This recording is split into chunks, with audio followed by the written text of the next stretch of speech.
तो ये है अभी क्लास 6 की अवर पास्ट, हमारा अतीत का पहला पार्ट, जिसका आप विषय सूची ये देख रहे हो। तो इसको हम चैप्टर वाइज एक एक चैप्टर करके, बिल्कुल छोटे छोटे टॉपिक्स हैं लेकिन अच्छे टॉपिक्स हैं, मजेदार टॉपिक्स हैं, जहां से आपके क्वेश्चंस पूछे जा सकते हैं और हमारे अतीत के बारे में हमें बहुत कुछ समझने और सीखने को मिलता है। और यहाँ पर कई बच्चे सोच रहे होंगे कि इस टाइम तो हमारे ईवीएस की क्लास होती है, तो डियर ये आपका ईवीएस से ही रिलेटेड है, इसलिए आपका ये पेपर 1 और पेपर 2 दोनों के लिए इंपॉर्टेंट है। ईवीएस जो है वो क्लास 4th की हमने स्टार्ट कर रखी है, 3-4 चैप्टर बचे हो, जल्दी से 4th की खत्म हो जाएगी और 5th की भी हम स्टार्ट करेंगे। ओके, तो उसी का 3rd, 4th, 5th ईवीएस है, 6th, 7th, 8th सामाजिक विज्ञान जो कि सोशल साइंस के रूप में, तो ये भी आपको पढ़ना ही पढ़ना है। ओके, किसी भी एग्जाम्स की तैयारी कर रहे हो आप, पेपर 1 या पेपर 2 की, तो इसमें जो आज हम पढ़ेंगे वो पढ़ेंगे अध्याय 1 जो कि है क्या, कब, कहाँ और कैसे।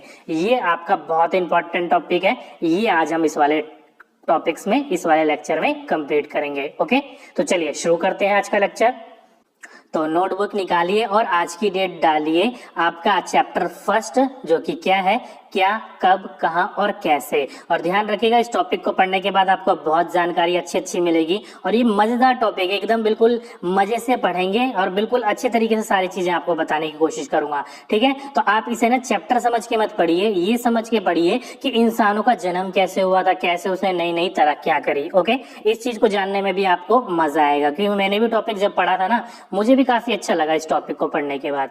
अब इस टॉपिक में आखिर है क्या, तो जैसे मन हमारे अंदर में कुछ कुछ क्वेश्चंस उठते हैं, वैसे ही एक लड़की थी राशिदा, उसके मन में एक क्वेश्चन उठा कि उसने एक अखबार पढ़ रही थी और अचानक उसकी एक है ना 100 साल पुरानी सुर्खी पर नजर पड़ी, निगाह पड़ी और उसने देखा यार आज से 100 साल पुरानी अगर हमें चीजें के बारे में पता करना हो तो उसकी जानकारी कहाँ से मिलेगी, मतलब पुराने समय के बारे में हमें जानकारी कहाँ से मिलेगी, उसके बारे में वो सोचने लगी। लेकिन हमसे इससे कोई मतलब नहीं है, आपके जैसे मैं ईवीएस में हाईलाइटेड पॉइंट करके रखता हूँ ना, वैसे मैंने यहाँ पर हाईलाइटेड कर रखे हैं।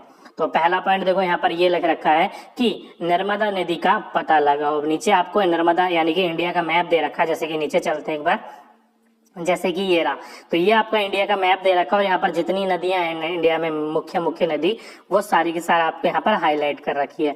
तो यहाँ पर इसने बोल रखा है नर्मदा नदी को ढूंढने के लिए। तो मैंने आपको नदी के बारे में पढ़ाया था, तो आप थोड़ा सा इसको मैं आपको जूम आउट कर देता हूँ। तो देखो ये रही आपकी नर्मदा नदी। ओके, तो ये जो नर्मदा नदी है, इस नदी को दिखाने के लिए मैंने आपको ये पूरा का मैप दिखाया। ओके, तो चलिए अपने वापस टॉपिक पे चलते हैं। आज का टॉपिक जो कि मैंने आपको बता दिया कि नर्मदा नदी का पता लगाओ। क्यों? क्योंकि यहाँ पर देखो आगे पढ़ोगे तो कई लाख वर्ष पहले से लोग इस नदी के तट पर रह रहे हैं। ओके, अब यहाँ पर देखो मैंने यहाँ पर क्या बोल रखा है इसने कि कई लाख वर्ष पहले से लोग यहाँ पर नदी के तट पर रह रहे हैं। यहाँ रहने वाले आरंभिक लोग इंपॉर्टेंट है, यानी कि शुरुआती लोग, आरंभिक लोग में से कुछ कुशल संग्रह थे जो आसपास के जंगलों की विशाल संपदा से परिचित थे।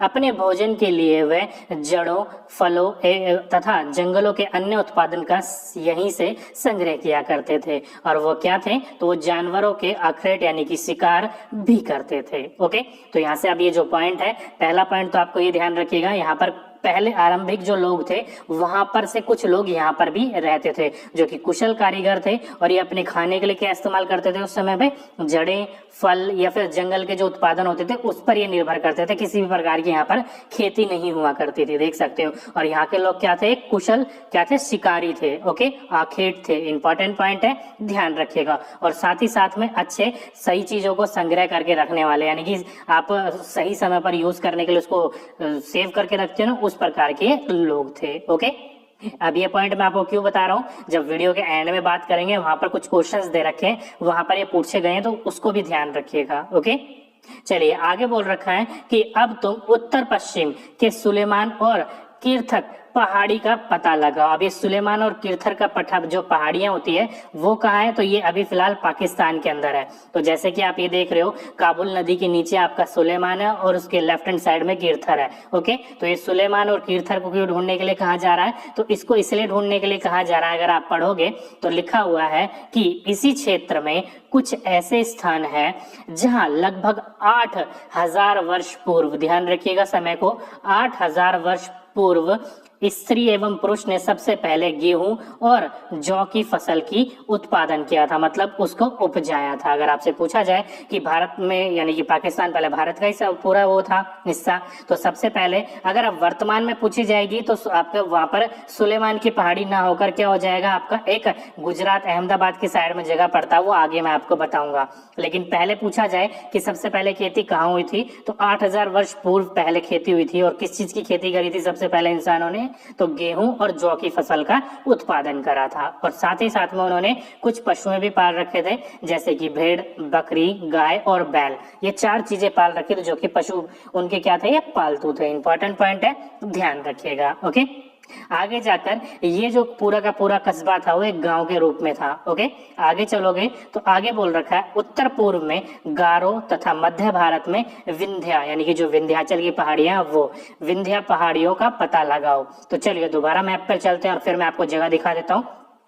पहले आपका उत्तर पूर्व में तो ब्रह्मपुत्र नदी के पास देखो तो गारो पहाड़ियां हैं आपकी, और उसके थोड़ा सा आप इधर आओगे एमपी साइड में तो विंध्याचल की जो पहाड़ियां हैं वो दिख रही हैं आपको। ओके, तो इन दोनों जगह को यहाँ पर नाम लिख रखा था, गारो की पहाड़ियां और विंध्या की पहाड़ियां। जैसे कि अभी मैं आपको ऊपर दिखा देता हूँ, देखो यहाँ पर लिख रखा उत्तर भारत में गारो की पहाड़ियां और मध्य भारत में विंध्या की पहाड़ियां। अब ये दोनों इंपॉर्टेंट पॉइंट क्यों है, तो ये देखो आगे लिख रखा है, ये कुछ अन्य ऐसे क्षेत्र थे जहाँ कृषि का विकास हुआ, जहां सबसे पहले चावल, ध्यान रखिएगा, उपजाए गए। अगर आपसे पूछा जाए कि सबसे पहले खेती कहाँ हुई थी, तो वो हुई थी आपका कहाँ पर, सुलेमान कृथक पहाड़ियों में, जो कि पाकिस्तान में है, जहां पर सबसे पहले गेहूं और जौ की फसल का उत्पादन किया गया था। और उत्तर पूर्व में गारो में और मध्य में आपके विंध्याचल की पहाड़ियों में चावल की खेती सबसे पहले की गई थी। ओके, इंपॉर्टेंट पॉइंट है, दोनों को ध्यान रखिएगा। ओके, इसलिए मैंने आपको अच्छे समझाने की कोशिश करी है।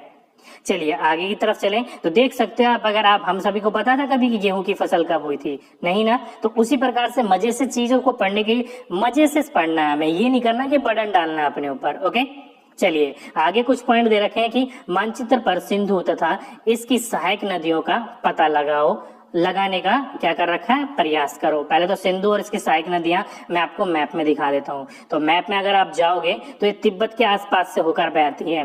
तो आप जम्मू कश्मीर में देख रहे हो कहां से आपकी मेन एक सिंधु नदी जा रही है, और उसकी सहायक नदी कौन कौन सी है, तो झेलम, चेनाब, रावी, व्यास और सतलज, ये उसकी सहायक नदियां हैं। ओके, तो अगर आपसे पूछा जाए तो ध्यान रखिएगा इस बात को। ओके, अब आगे चलते हैं और ध्यान रखिएगा, आपकी जो ये पूरी की पूरी नदियां हैं वो एक झेलम नदी है जो डायरेक्ट सिंधु से मिलती है, बाकी चेनाब, व्यास, रावी और सतलज जो है वो आपकी इनडायरेक्टली झेलम से मिलती है और झेलम सिंधु से जाकर मिलती है। ओके, चलिए आगे ही चलते हैं। अब उस पॉइंट में मैंने आपको क्यों आपको यहाँ पर हाईलाइट करके दिखाया, तो आगे पढ़ोगे तो यहाँ लिख रखा है जो सहायक नदियां मैंने आपकी चेनाब, झेलम भी मैंने आपको दिखाई, तो सहायक नदियां उन्हें कहते हैं जो एक बड़ी नदी में मिल जाती है, जैसे कि सिंधु नदी में मिल रही थी। लगभग 4700 वर्ष पूर्व, यानी कि 4700 आपका पहले वर्ष पूर्व इन्हीं नदियों के किनारे कुछ आरंभिक नगर, ध्यान रखिएगा, कुछ आरंभिक नगर फले फूले। गंगा व इनकी सहायक नदियों के किनारे तथा समुद्री तट इलाकों में नगरों का विकास लगभग 2500 वर्ष पूर्व हुआ। इंपॉर्टेंट पॉइंट है, ध्यान रखिएगा। यहाँ पर बोल रखा है कि मानचित्र में सिंधु तथा इसकी सहायक नदियों पर, जो कि सहायक नदियां उन्हें कहते हैं जो कि बड़ी बड़ी नदियां उसमें जाकर मिल जाती है। तो आज से लगभग 4700 वर्ष पूर्व, यानी कि सिंधु और जो इसकी सहायक नदी है इसी के किनारे के जो थे क्या थे, सबसे पहले आरंभिक नगर जो थे यहीं पर ही फल फूल रहे थे। ओके, और जो इसकी सहायक नदी यानी कि गंगा और इसकी सहायक नदी, आगे चलोगे तो गंगा जो कि बिहार से होकर गुजरती है, गंगा और इसकी सहायक नदियों के किनारे तथा समुद्री तट इलाकों जो थे उनके, वहां पर आज से लगभग 2500 वर्ष पूर्व कुछ नगर बसे थे, यहाँ पर कुछ विकास हुआ था। तो गंगा नदी एक बार मैं आपको दोबारा दिखा देता हूँ इंडिया के मैप में कहाँ पर है। तो अगर आप देखोगे तो ये आपके उत्तराखंड के गंगोत्री से होकर निकलती है गंगा नदी, और वो बिहार से होती हुई आगे चले जाती है जो कि बांग्लादेश में गिर जाती है। ओके, तो यहाँ पर कुछ पहले शुरुआत में आपके क्या हुए थे, लगभग 2500 वर्ष पहले यहाँ पर कुछ नगरों का विकास हुआ था। ओके, चलिए आगे पता करोगे तो आगे आपका दोबारा लिख रखा है गंगा तथा इसकी सहायक नदी सोन का पता लगाओ। तो मैंने अभी आपको गंगा नदी दिखाई और सोन नदी उसके नीचे से देखोगे, अगर दोबारा दिखा देता हूँ मैं आपको मैप में, तो अब ये गंगा नदी आप सभी को पता है, तो नीचे से देखो आपकी सोन नदी जा रही है, वो गंगा नदी की सहायक नदियां हैं। ओके, अब ये इंपॉर्टेंट क्यों है, तो आगे पढ़ोगे तो आपको पता चल जाएगा कि गंगा के दक्षिण में इन नदियों के आसपास का क्षेत्र प्राचीन काल में मगध के नाम से जाना जाता था। इंपॉर्टेंट है, मगध के नाम से जाना जाता था, और आजकल इसको किस नाम से जाना जाता है, तो वर्तमान इसमें इसको बिहार के नाम से जाना जाता है। इंपॉर्टेंट है, ध्यान रखिएगा। पुराने जमाने में इसको मगध के नाम से और आज के टाइम पर बिहार के नाम से इसे जाना जाता है। और ध्यान रखिएगा, एक मगध एक आपका ऐसा राज्य था जो उस समय पर बहुत शक्तिशाली राज्यों में इसका गिनती हुआ करती थी, और एक ये क्या था, तो एक विशाल राज्य के रूप में इसको स्थापित किया गया था। क्यों, क्योंकि मगध एक ऐसा राज्य था जो चारों तरफ से पानी से घिरा हुआ था, और वहां पर खेती जो होती थी वो बहुत अच्छी हुआ करती थी, इसलिए उसको एक शक्तिशाली राज्य के रूप में उस टाइम देखा जाता था, और एक विशाल राज्य इसको स्थापित किया गया था। ओके, इंपॉर्टेंट पॉइंट है, ध्यान रखिएगा। आगे चलते हैं तो कुछ और हाईलाइटेड पॉइंट यहाँ पर आपके हैं, जैसे कि ये देख सकते हो आप कि हमारा देश का नाम जो भारत है उसका भारत नाम किस रूप से पढ़ा था वो आप पढ़ सकते हो। इसको मैं अगर मैं आपको पढ़ाऊंगा ना तो आप उलझ जाओगे। ओके, तो इस पॉइंट को मैं यहाँ पर रोक देता हूँ और इसको आप रोक कर इसको पढ़ने की कोशिश कीजिएगा कि पहले जो हमारे इंडियंस यानी कि जो आज हमें इंडिया का कहा जाता है, पुराने जमाने में उनके कुछ हमारे भारत के भाग के हिस्से में जो लोग रहा करते थे उनको इंडिया यानी कि इंडियंस कहा जाता था, लेकिन बाद में हम सबको कहा जाने लगा। तो इस चीज को जरूर पढ़िएगा कि भारत का नाम इंडिया किस प्रकार से पड़ा। बहुत रोचक आपका ये पूरा का पूरा क्या है का आर्टिकल है, पढ़ने की कोशिश जरूर कीजिएगा इसको। ओके, अगर आपको ऐसे पेपर में तो पूछा नहीं जाएगा, लेकिन ऐसे ज्ञान के लिए कुछ चीजें पढ़नी अच्छी रहती है। ओके, चलिए आगे लिख रखा है अतीत के बारे में कैसे जाने। तो अतीत के बारे में जानने के लिए बहुत सारे पुरातत्व हैं, जैसे कि पुराने जमाने में इसको क्या कहा जाता था, तो पुस्तक हाथों से लिखने होने के कारण इनको क्या कहा जाता था, पांडुलिपि कहा जाता था। अब अगर आपसे पूछा जाए कि ये पांडुलिपि कौन लिखता था, तो पुराने जमाने के पढ़े लिखे जो लोग थे वो यह लिखते थे। अभी जो पांडुलिपि है इसमें जो इस्तेमाल किया जाता था, क्योंकि पुराने जमाने में कागज तो था नहीं, तो वहां पर क्या इस्तेमाल करा जाता था, तो ताड़पत्रों तथा हिमालय क्षेत्र पर उगने वाली भ्रुज नाम का वृक्ष है उसके पेड़ की छाल से एक विशेष तरीके से एक पेपर बनाया जाता था और उन पेपरों पर लिखा जाता था। इंपॉर्टेंट पॉइंट है, जैसे कि नीचे देख रहे हो पेड़ की छाल की तरह ये तो ये छाल का एक तरीके से पेपर बनाकर उस पर लिखा जाता था, उसी को क्या कहा जाता था, पांडुलिपि कहा जाता था। जो कि हमारे बिहार में एक नंदा यूनिवर्सिटी आप सभी को पता है बहुत बड़ी थी, उसको जला तहस नहस कर दिया था। वहां पर कुछ ये बहुत सारी अतीत के बारे में लिखा हुआ था, तो वो सारी की सारी चीजें जल गई थी। और किसने जलाया था, तो इतिहास में मैंने आपका शुरू कर दिया है, जिसमें मैंने आपको पहला टॉपिक करवा दिया था। कौन सा मैंने आपको पहला टॉपिक करवाया था, भारत पर अरबों का आक्रमण। तो उसके बाद ही आपका एक समय काल आएगा जिसके अंदर वो पूरा का पूरा नंदा यूनिवर्सिटी को जलाने के लिए तहस नहस के लिए प्रयास करेगा। ओके, तो वो कुछ समय के बाद अभी आपको पढ़ाऊंगा, तो वो वहां पर आप इस चीज को जान लोगे। आगे इससे बात करी जाए तो इसमें लिख रखा है कि इनके अतिरिक्त हमारे यहाँ महाकाव्य, कविता तथा नाटक भी हैं। इनमें से कई संस्कृत में लिखे हुए मिलते हैं, जबकि अन्य प्राकृतिक और तमिल में। तो अगर आपसे पूछा जाए कि हमारी जो पुरातत्व यानी कि पांडुलिपि हो कौन सी भाषा में है, तो वह संस्कृत, प्राकृतिक और तमिल भाषा, इन तीनों के तीनों भाषा में आपका लिखे हुए हैं। और जो प्राकृतिक भाषा थी वो भाषा के प्रयोग में आम लोगों की बोलनी थी वो। ओके, इंपॉर्टेंट, मतलब मेन भाषा जो थी वो कौन सी थी, वो प्राकृतिक भाषा ही सबसे ज्यादा मेन थी। ओके, आगे लिख रखा है कि हम अभिलेखों का भी अध्ययन कर सकते हैं। अभिलेख क्या होता है, पांडुलिपि तो वो होगी कि ब्रुज छाल के ऊपर लिखी जाती थी, लेकिन अभिलेख आपके वो अभिलेख होते थे जो पत्थरों पर छेनी, हथौड़े या किसी पैने औजार से गढ़वा दिए जाते थे। जैसे कि आप नीचे देख सकते हो कि एक पत्थर, ये अशोक का 14 जो अभिलेख है वो मैं आपको पढ़ाऊंगा। अभिलेख कौन कौन से 14 अभिलेख अशोक का के उसके बारे में, तो उसमें से एक अभिलेख आपको ये दिखा रखा है, एक स्टोन है, पत्थर है, उसके ऊपर कुछ कढ़वा रखे हैं कुछ पैने औजारों से, उसी को क्या कहा जाता है, अभिलेख कहा जाता है। तो ये कुछ आपके स्रोत हैं जो पुराने जमाने के बारे में हमें जानकारी देती है। ओके, जैसे कि यहाँ पर देखो पर्पल लाइन में लिखा है, क्या तुम बता सकती हो कि कठोर सतह पर लेखन या लिखवाने के लिए क्या लाभ थे। क्यों, क्योंकि पुराने चीज अगर तुम किसी चीज पर कठोर रूप से लिखवाओगे तो लंबे समय तक चलेगी, कोई उसको नष्ट नहीं कर सकता। ओके, और यहाँ पर देखो कुछ पुराने जमाने के मटके और कुछ सिक्के, ये 2 कॉइन है, ये जो स्क्वायर रूप में पहले के कॉइन हुआ करते थे पुराने जमाने के काल में। ओके, चलिए आगे की तरफ चलते हैं। कुछ इंपॉर्टेंट पॉइंट है, बिल्कुल उसको मैं आपको समझा देता हूँ क्या क्या इंपॉर्टेंट पॉइंट है। तो यहाँ पर देखो तारीखों का मतलब, अब आप सभी को पता है कि एडी और बीसी का हम बहुत इस्तेमाल करते हैं, यानी कि ईसवी और ईसा पूर्व का हम बहुत इस्तेमाल करते हैं। तो वो तारीख किसके ऊपर डिपेंड होती है, तो ये पूरी की पूरी अगर आप आर्टिकल पढ़ोगे तो आपको समझ जाएगा। मैं आपको छोटा सा पढ़ के समझा देता हूँ कि वर्ष, जो वर्ष होता है, वर्ष की है गणना ईसाई धर्म के प्रवर्तक ईसाई मसीह के जन्म की तिथि की जाती है। मतलब जब ईसा मसीह का जन्म हुआ था उससे पहले वाले समय को बिफोर क्रिस्ट यानी कि आपका ईसा पूर्व कहा जाता था, और उसके जन्म के बाद यानी कि जब उनकी मृत्यु हो गई थी उनके बाद वो जो समय कहलाता है वो एडी कहलाता है, आपका एनिम डोमेन कहलाता है। अगर आप नीचे की तरफ जाओगे तो देखो यहाँ पर लिख रखा है कि अंग्रेजी में बीसी यानी कि हिंदी में इसको ईसा पूर्व का तात्पर्य है बिफोर क्राइस्ट, मतलब ईसा पूर्व, मतलब जब आपका डेथ हो गई थी उनकी, यानी कि पूरा का पूरा, यानी कि आपके जो ईसा मसीह थे ईसाई धर्म में उनका जो जन्म हुआ था उससे पहले वाले समय को बीसी यानी कि ईसा पूर्व कहा जाता है, और उनके बाद वाले समय को क्या कहा जाता है, एडी कहा जाता है। अगर फुल फॉर्म करा जाए तो इसका फुल फॉर्म क्या होता है, तो इसका एडी का मतलब होता है, यहाँ पर देखो एनो डोमिन लिख रखा है जो कि लैटिन भाषा के नामक पर होता है। ओके, तो ये छोटी सी चीज है, अगर आपको पता होगी तो ठीक है, नहीं तो मैंने आपका इतिहास जब स्टार्ट करा था उसमें भी मैंने आपको ये बताया था, प्राचीन इतिहास जब मैंने पहले पढ़ाई थी। तो ओके, नॉर्मल सी बात है, आपका ये पूछा नहीं जाएगा लेकिन एज ए जानकारी के लिए आपको पता होना चाहिए। जैसे कि पुराने समय में देखो मिस्र में कुछ इमेजेस मिली थी तो ये उनके कुछ नाम हैं, जैसे कि देखो छोटा स्क्वायर जो है उसको पी कहा जाता है, सेमी सर्कल को टी, ये कुछ हुक्के की तरह है उसको ओ, शेर के निशान को एल। तो ये पुराने जमाने की क्या है, राइटिंग्स है, तो कुछ समझाने के लिए आपको यहाँ पर इमेजेस दे रखी हैं। ओके, नीचे की तरफ आओगे तो यहाँ पर देखो लिख रखा है उपयोगी शब्द, यात्रा, पांडुलिपि, अभिलेख, पुरातत्व, इतिहासकार। ये पुराने जमाने के लिए हमारे इतिहास के बारे में जानकारी प्राप्त करने के लिए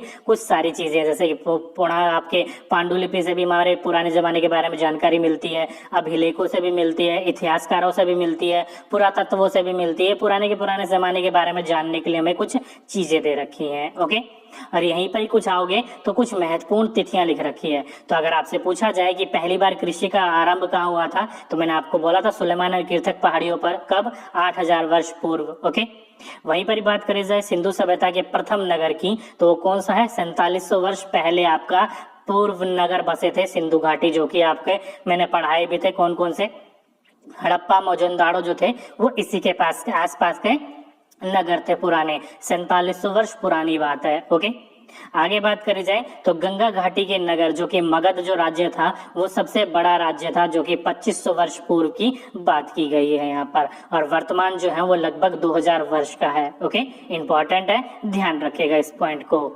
तो ये कुछ आपके इंपॉर्टेंट आपके पॉइंट्स थे और कुछ इंपॉर्टेंट डेट्स थी। अब यहाँ पर देखो लिख रखा है कि निम्नलिखित का आपका यहाँ पर क्या करना है, आपको मिलान करना है, सुमेल करना है। ओके, तो यहाँ पर कुछ पॉइंट दे रखे हैं आपके इंपॉर्टेंट जो कि पेपर में पूछे जाने के चांसेस हैं। तो पहला पॉइंट आ जाता है आपका नर्मदा घाटी। तो नर्मदा घाटी क्या थी, तो मैंने आपको बोला था आरंभिक नगरों में से कुछ नगर थे यहाँ पर बसे हुए थे जो कि कुशल संग्रह यानी कि संग्रहण सामानों को बचाकर रखते थे और अच्छे शिकारी माने जाते थे।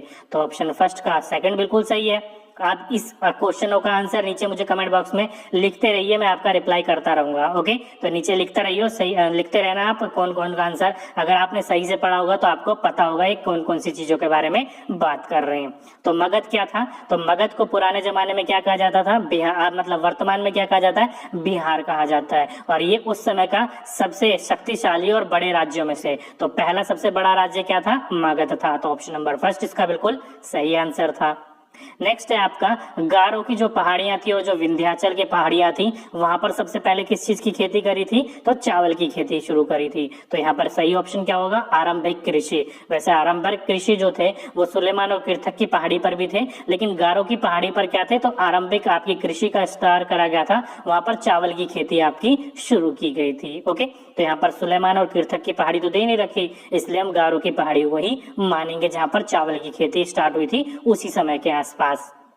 नेक्स्ट बोल रखा है सिंधु तथा इसकी सहायक नदियों के आसपास क्या थे, तो 4700 वर्ष पूर्व यहाँ पर प्रथम नगर यानी कि पहले नगर की स्थापना की गई थी। तो ऑप्शन नंबर 5 इसका बिल्कुल सही आंसर है कि सिंधु के आसपास जो प्रथम नगर यानी कि आपसे पूछा जाए कि प्रथम नगर की स्थापना सबसे पहले हमारे विश्व में कहाँ हुई थी, तो सिंधु तथा इसके सहायक नदियों के पास हुई थी। बचा आपका गंगा घाटी, तो गंगा घाटी पे लगभग 2500 वर्ष पूर्व यानी कि जब उसके वहां के आसपास सिंधु के आसपास जितने नगर थे वो सारे टूट फूट गए, तो लगभग 2500 वर्ष पूर्व यहाँ पर कुछ नगर बसे थे गंगा नदी और उसके सोन नदी जो कि सहायक नदी है उसके आसपास। ओके, तो इसलिए मैंने आपको बोला था ऊपर आपके जो भी पढ़ रहे हो नीचे आपके कुछ क्वेश्चंस दे रखे हैं उनको सॉल्व करने की कोशिश करेंगे ताकि आपको अच्छे से सारी चीजें समझ में आ सके। ओके, दोबारा बता देता हूँ क्वेश्चंस कैसे पूछे जा सकते हैं।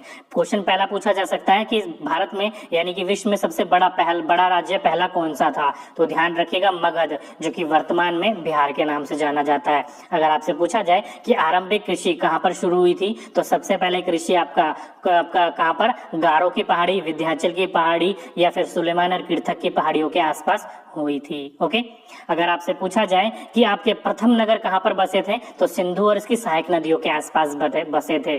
अगर आपसे पूछा जाए लगभग 2500 वर्ष पूर्व नगर कहाँ पर बसे थे, तो गंगा घाटी के किनारे बसे थे। अगर आपसे पूछा जाए कि प्रमुख जो आपके इंसान थे वो सही चीजों को संग्रहण करके और अच्छे शिकारी थे वो कहाँ से बसे थे, तो नर्मदा घाटी के आसपास बसे थे। ओके, तो ये कुछ इंपॉर्टेंट क्वेश्चंस थे जो कि आपके पेपर 1 और पेपर 2 दोनों के लिए इंपॉर्टेंट है, कहीं पर भी पूछे जा सकते हैं। ये नहीं कह सकते आप कि पेपर 2 में ही पूछे जाएंगे, ये नहीं कह सकते कि आप पेपर 1 में ही पूछे जाएंगे। ओके, तो ये आपका जो सोशल साइंस मैंने स्टार्ट करी है, सामाजिक विज्ञान जो स्टार्ट करा है, ये आपका पेपर 1 और पेपर 2 दोनों के लिए है, जो कि आपका ईवीएस का ही पार्ट है, जो कि क्लास 6, 7 और 8 कम से कम इन 3 क्लास की तो आपको पढ़नी ही पढ़नी पड़ेगी। ओके, तो ये था दोस्तों आज का हमारा पहला टॉपिक, कहाँ कब और कैसे। अब ये टॉपिक कैसा लगा मुझे नीचे कमेंट बॉक्स में जरूर लिखिएगा और साथ ही साथ में ये भी जरूर लिखिएगा कि इस वाले टॉपिक्स को कंटिन्यू करना है, 8th क्लास तक पढ़ाना है कि नहीं पढ़ाना। ओके, तो दोस्तों आज की वीडियो में बस इतना ही।